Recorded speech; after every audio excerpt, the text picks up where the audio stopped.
Game on! Najib sahut cabaran debat Rafizi dan Anwar.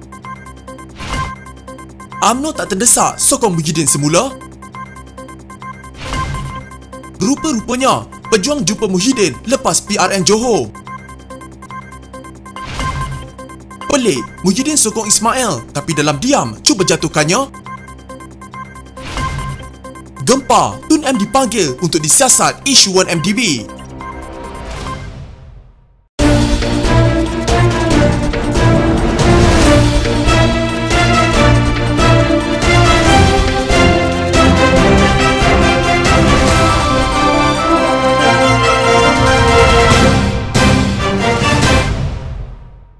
Ketua Pembangkang Anwar Ibrahim berkata beliau bersedia berdebat dengan bekas Perdana Menteri Najib Razak pada bila-bila masa. Katanya ia termasuk mengenai isu syarikat Sapura Energy Berhad atau SEB. Beliau Najib kini memilih mencabar saya pada awal bulan Ramadan setelah gagal menjawab sanggahan saudara Rafizi Ramli mengenai kemelut bailout Sapura dalam keadaan rakyat miskin dan para peniaga kecil yang tidak terbela.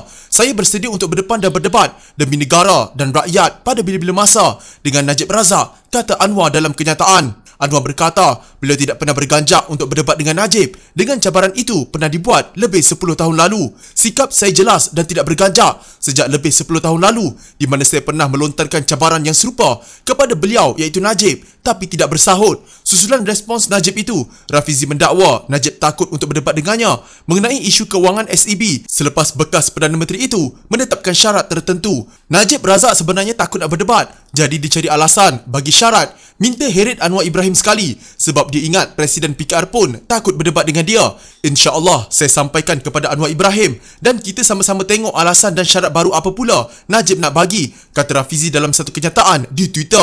Bekas Perdana Menteri Najib Razak setuju untuk berdebat dengan Ketua Pembangkang Anwar Ibrahim mengenai isu syarikat Sapura Energy Berhad SEB. Beliau meminta pasukan Anwar dan bekas ahli Parlimen Pandan Rafizi Ramli untuk mengaturkan dengan media sekiranya ada yang berhasrat menyiarkan debat itu secara langsung. Game on, saya setuju debat dengan Anwar, let's rock. Sila berhubung dengan pembantu saya untuk cari tarikh terdekat yang sesuai bagi semua, katanya di Facebook. Dalam pada itu Najib juga berkata beliau sudah menjawab semua kenyataan Rafizi setiap kali naib Presiden PKR itu memuat naik isu Sapura di Facebooknya. Setakat ini dia cuma buat posting 3 kali berhubung isu ini. Ketiga-tiga sanggahan Rafizi saya sudah jawab siap dengan fakta dan bukti, katanya. Ahli UMNO diseru menilai semula kerjasama dengan Muhyiddin Yassin selepas pertemuan Presiden Bersatu itu dengan Dr. Mahathir Mohamad baru-baru ini, kata Ahmad Zaid Habidi susulan dakwaan bahawa beliau mahu bekerjasama dengan seteru UMNO untuk kembali menjadi Perdana Menteri. Zahid berkata walaupun UMNO tidak sempurna tetapi parti itu tidak terdesak untuk menjual prinsip untuk kembali berkuasa. Maukah kita terus bekerjasama dengan parti sedemikian? UMNO ini tidak sempurna tetapi kita tidaklah terdesak menjual prinsip dan sanggup melakukan apa sahaja semata-mata mahu menebus malu dan menggenggam kuasa, katanya di Facebook. Dr. Mahathir Mohamad yang juga pengerusi pejuang berkata Muhyiddin menemuinya meminta bantuan bagi mendapatkan semula jawatan Perdana Menteri. Selain Mahathir, Presiden Warisan Muhammad Syafiee Abdal turut mendedahkan bahawa Muhyiddin menghubunginya untuk mendapatkan sokongan bagi membolehkannya menjadi Perdana Menteri sekali lagi. Dalam pada itu Zahid berkata perjumpaan Muhyiddin dengan Mahathir membongkar niat sebenar Presiden Bersatu itu. Kita fikir mereka berdiri atas ideologi, rupa-rupanya semua demi kepentingan peribadi. Presiden Bersatu juga dilaporkan mengadakan pertemuan dengan Presiden PKR baru-baru ini walaupun tidak ada butiran lanjut, katanya. Presiden Bersatu Muhyiddin Yassin mendakwa inisiatif bagi membentuk kerjasama pada pilihan raya umum ke-15 dibuat selepas beliau didatangi seorang pemimpin kanan Parti Pejuang. Dalam hantaran di Facebook, Muhyiddin berkata beliau didatangi pemimpin beberapa parti termasuk Pejuang selepas pilihan raya negeri Johor tamat. Pertemuan saya dengan Tun Dr. Mahathir Mohamad yang diatur selepas seorang pemimpin kanan Parti Pejuang datang menemui saya adalah sebahagian daripada inisiatif ini, katanya. Menurut Muhyiddin, parti-parti politik itu berpandangan bahawa lebih baik agar parti di luar Barisan Nasional untuk bekerjasama dalam PRU15 bagi mengelakkan pertembungan banyak penjuru. Mereka sedar bahawa majoriti rakyat tidak menyokong Barisan Nasional yang masih terpalit dengan imej kleptokrasi. Tetapi oleh kerana berlaku pertembungan banyak penjuru antara parti-parti politik yang bertanding, undi anti Barisan Nasional berpecah. Ini menyebabkan Barisan Nasional dapat memenangi PRN Melaka dan Johor walaupun ditolak oleh majoriti rakyat, kata Muhyiddin. Ujarnya, usaha membentuk membentuk kerjasama dalam PRU15 juga bertujuan untuk menghalang golongan kleptokrat dalam Barisan Nasional kembali berkuasa seperti mana yang pernah diulas oleh beberapa penganalisis politik. Sehubungan itu, beliau mengambil inisiatif untuk bertemu dengan pimpinan utama parti-parti politik dalam kerajaan dan pembangkang untuk merintis hubungan kerjasama dalam PRU akan datang. Terdahulu, Muhyiddin dilaporkan mengadakan pertemuan dengan Mahathir bagi mengemukakan cadangan gabungan parti pada PRU15.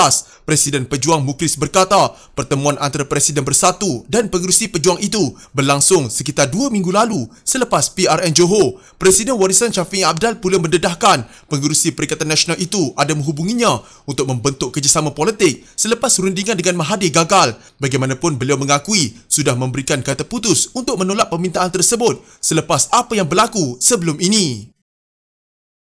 Depan dia sokong Datuk Seri Ismail Sabri Yaakob jadi Perdana Menteri, tapi belakang dia mahu tumpangkan pula. Itu sinis Datuk Seri Najib Razak terhadap Presiden Bersatu Tan Sri Muhyiddin Yassin. Secara terbuka dia kata, dia sokong Ismail jadi Perdana Menteri. Di belakang pula, dia berusaha kuat minta sokongan merata-rata secara tersorok untuk tumbangkan Ismail. Bila digelar pengkhianat, dia marah pula, tulisnya dalam Facebook. Beliau merujuk kepada beberapa kenyataan pemimpin politik termasuk pengerusi pejuang Tun Dr. Mahathir Mohamad yang mendakwa Muhyiddin ada berjumpa dengan mereka baru-baru ini. Muhyiddin mahu jadi Perdana Menteri kembali. Dia pun berhubung dengan Mahathir, Anwar dan Syafiee secara tersorok untuk minta sokongan.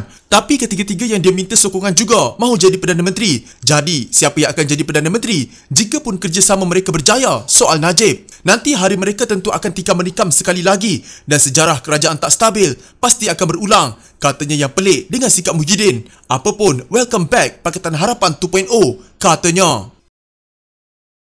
Bekas Perdana Menteri Tun Dr. Mahathir Mohamad mendakwa dirinya akan dipanggil oleh pihak berkuasa untuk disiasat. Dalam hantaran terbaru di Facebook, ahli Parlimen Langkawi itu bagaimanapun tidak menyatakan sebab beliau akan disiasat. Ya, saya akan dipanggil untuk soal siasat. Di Malaysia ini, satu tekanan yang menakutkan. Tutup mulut, tutup telinga, awak okey, katanya. Bagaimanapun, seperti hantarannya sebelum ini, nama ahli Parlimen Pekan Datuk Seri Najib Razak terus diratibnya. Mahathir menyatakan kehairanannya kerana rakyat Malaysia tidak marah terhadap Najib dan isterinya, Datin Seri Rosmah Mansor. Menurut pengerusi pejuang itu, kedua-dua mereka adalah antara yang disebut berkali-kali sebagai terlibat dengan kes One Malaysia Development Berhad, 1MDB. Laporan-laporan ini boleh dibaca dalam Akhbar Malaysia. Tetapi yang peliknya, ramai orang Malaysia tidak sedikit pun marah terhadap Najib dan Rosmah. Jauh sekali merasa malu. Di pilihan raya negeri Johor, parti Najib disokong sehingga menang 2/3 kerusi Dewan Undangan Negeri. Dalam satu rakaman video, Perdana Menteri ditolak ke belakang oleh Presiden UMNO yang tarik Najib ke depan di tempat Perdana Menteri.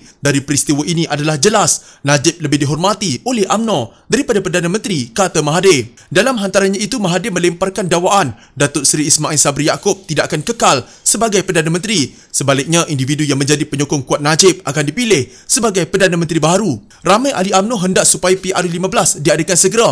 Apakah Ismail Sabri akan jadi Perdana Menteri jika UMNO menang? Tentu tidak. Yang akan jadi Perdana Menteri tentulah penyokong kuat Najib bagi kerajaan yang akan didirikan. Yang utama ialah membebaskan Najib dari hukuman 12 tahun penjara.